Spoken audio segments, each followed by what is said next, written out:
আসন্ন লোকসভা নির্বাচনকে কেন্দ্র করে উত্তর জেলাশাসকের পৌরোহিত্যে সাংবাদিক সম্মেলন অনুষ্ঠিত হয় ধর্মনগরে।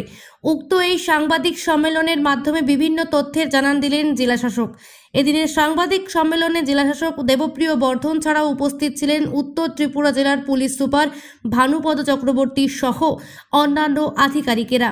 জেলাশাসক জানান, 26শে এপ্রিল সকাল 7টা থেকে বিকেল 4টে পর্যন্ত সাধারণের জন্য ভোট গ্রহণ পর্ব সম্পন্ন হবে।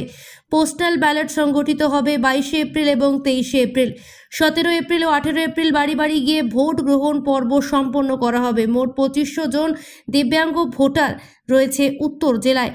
25 বছরের ওপর ভোটার রয়েছে 1922 জন।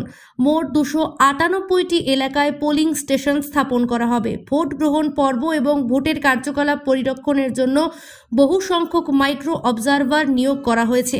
ওয়েবকাস্টিংয়ের জন্য 100% ব্যবস্থা করা হয়েছে।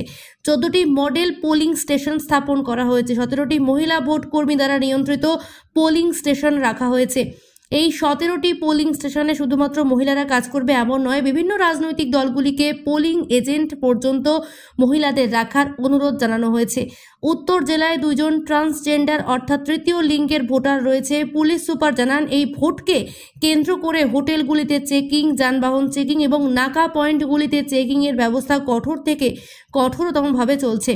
ভোটের কার্যকলাপ পরিলক্ষণের জন্য কয়েকটি অতিরিক্ত সাবস্টেশন যেমন Kadamtala BDO office, Damchhara BDO office এবং জম্পুই বিডিও অফিস সুবন্দোবস্ত করে রাখা হয়েছে।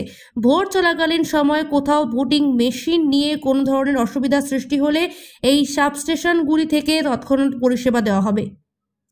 ধর্মনগর প্রতিনিধি রিপোর্ট, নিউজ অবিকল।